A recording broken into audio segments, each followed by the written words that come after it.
This channel does not promote any violent, harmful, or illegal activities. All content provided by this channel is meant for an educational purpose only. এই মুহূর্তে আরো একটা বড় খবর দিই আপনাদের।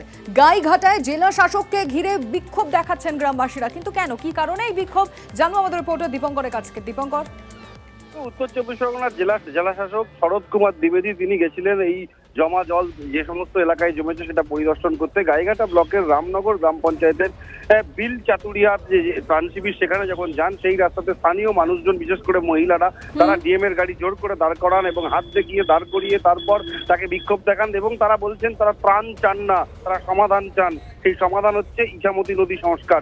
সেই দাবি নিয়ে তারা বারবার জেলা শাসকের কাছে বলেন। জেলা শাসক গোটা বিষয়টি খতিয়ে দেখবার প্রতিশ্রুতি দেন এবং এই সমস্যা কিভাবে সমাধান করা যায় সেই প্রতিশ্রুতি তিনি ভাববেন এমনটা বলেন। কিন্তু যে সমস্যায় প্রতি বছর একটু বৃষ্টি হলেই স্থানীয় মানুষজন পড়েন সেটা হচ্ছে জল জমে যায় এবং সেই জল জমে যাওয়ার কারণ দীর্ঘদিন ধরে ইছামতি নদী এবং যমুনা খাল সংস্কার না হওয়া, তারই পরিপ্রেক্ষিতে কিন্তু গাইঘাটা ব্লক জুড়ে কিন্তু জল জমে যায়। এই সমস্যায় পড়েন প্রতি বছর স্থানীয় মানুষজন।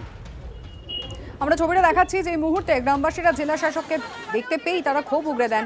খুব স্বাভাবিকভাবে আমরা এবারে দেখেছি বৃষ্টির পরিমাণ অনেক অনেক বেশি অন্যান্য বছর থেকে। আর ইছামতি সংস্কার না হওয়ার ফলে যে সমস্ত ঘরবাড়ি রয়েছে আশপাশে, মানে ইছামতির আশপাশে যে সমস্ত বিশেষত ঘরবাড়িগুলো রয়েছে তা একেবারে ডুবে যাচ্ছে। সংস্কার না হওয়ার ফলে গ্রামবাসীদের এই দুরবস্থা।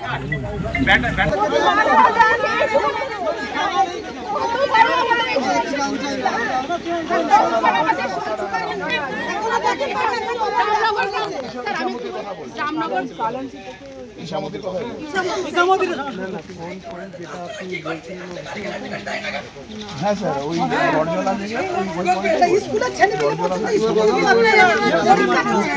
কোনো রাস্তা নেই, শিশুরা স্কুল যেতে পারছে না, সেরকম কোনো রাস্তাও নেই আমাদের।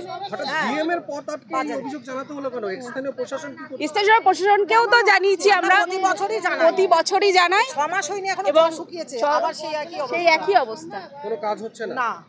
এখনো দিকে হয়েছে কিন্তু আমাদের কি বললেন ডিএম সাহেব বললেন আগামী বর্ষা যাওয়ার মধ্যে আমাদের কমপ্লিট হয়ে যাবে। পথ আটকালাম যাতে নদীটা সংস্কার করে জানে আমাদের যাতে মুখে দুটো অন্ন তোলার রাস্তাটা করে দেন ওনারা। হ্যাঁ, আমরা এই তেঁতুলবেড়িয়া গ্রামেরই বাসিন্দা। ডিএম বললেন এই তো আমরা এবার ব্যবস্থা নিচ্ছি, অন্যদিকে কাজ শুরু হয়ে গেছে, তা আপনারা যেটা বললেন মাথায় রাখছি, এবার আমরাও এরপর।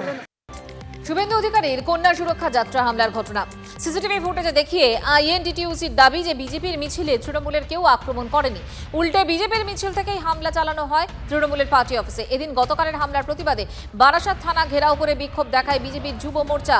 অভিযোগ, থানায় লিখিত অভিযোগের পরেও এখনো কাউকে গ্রেফতার করেনি পুলিশ।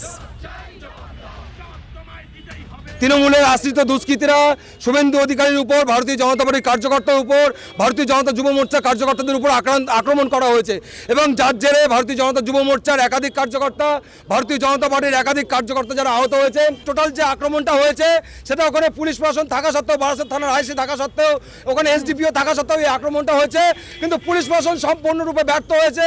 তাই তার প্রতিবাদে আজকে আমাদের এই অবস্থান বিক্ষোভ থানার সামনে, থানা ঘেরাও কর্মসূচি। এবং যদি আগামী 24 ঘন্টার মধ্যে দোষী যিনি আক্রমণটা করেছিলেন তারা যদি গ্রেপ্তার না হয়, তাহলে আমি আপনাদের মাধ্যমে বারাসাত পুলিশ প্রশাসনকে বলতে চাইছি আগামী 24 ঘন্টা পর সমগ্র বারাসাত আমরা স্তব্ধ করে দেবো। ভারতীয় জনতা পার্টি, ভারতীয় জনতা যুব মোর্চার কার্যকর্তারা সমগ্র বারাসাত স্তব্ধ করে দেবো।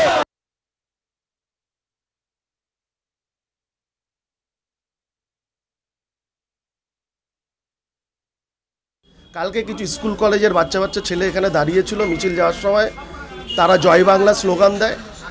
তারপরে মিছিল থেকে আমাদের মাননীয় জননেত্রী মমতা ব্যানার্জি, দেশের একমাত্র মহিলা মুখ্যমন্ত্রী, তার নামে মিছিল থেকে যেভাবে স্ল্যাং ল্যাঙ্গুয়েজ ইউজ করা হয় তার প্রতিবাদ আমাদের এখানে যারা সদস্যরা ছিল অফিস থেকে তার প্রতিবাদ করার সাথে সাথে মিছিল থেকে জঙ্গি হামলা টাইপের একটি হামলা আমাদের ইউনিয়ন অফিসের উপর উঠে আসে এবং সামনে জননেত্রী মমতা ব্যানার্জির ছবি থেকে শুরু করে জননেতা অভিষেক ব্যানার্জির ছবি, আমাদের হোর্ডিং, আমাদের ব্যানার সব ভাঙচুর করা হয় এবং আমাদের ফ্ল্যাগেরও অসম্মান করে, ফ্ল্যাগ ছিঁড়ে ফেলে। এরই প্রতিবাদ জানিয়ে আমরা কালকে থানাতে একটি অভিযোগ জানিয়েছি স্পেসিফিকভাবে। কালকে যখন আমরা শান্তিপূর্ণভাবে মিছিল নিয়ে যাচ্ছিলাম, যখন চাপাডালি করতে যখন পার্টি অফিসের সামনে গেলাম, ওখান থেকে কিছু দুষ্কৃতীরা স্লোগান দিচ্ছে জয় বাংলা বলেই ইট মারা শুরু করে। আমরা সেটাকে প্রতিবাদ করতে যে আমাকে ধরে হেসকে মেসকে সবাই মিলে মারে ওখানে। আমার কার্যকর্তারা আমাকে বাঁচিয়ে নিয়ে আসে ওখান থেকে কোনো মতে। আপনাদের কিছু লোকজন কি ওদের পার্টি অফিসে গিয়ে ভাঙচুর? না, কেউ করিনি, ওরা নিজেরাই করে এটা বলছে। আমার এই যে এখানে খিমচে দিয়েছে, এখানে খিমচে দিয়েছে, এখানে খিমচে দিয়েছে, এখানে ইট দিয়ে মেরেছে, এখানে ঘুষি মেরেছে।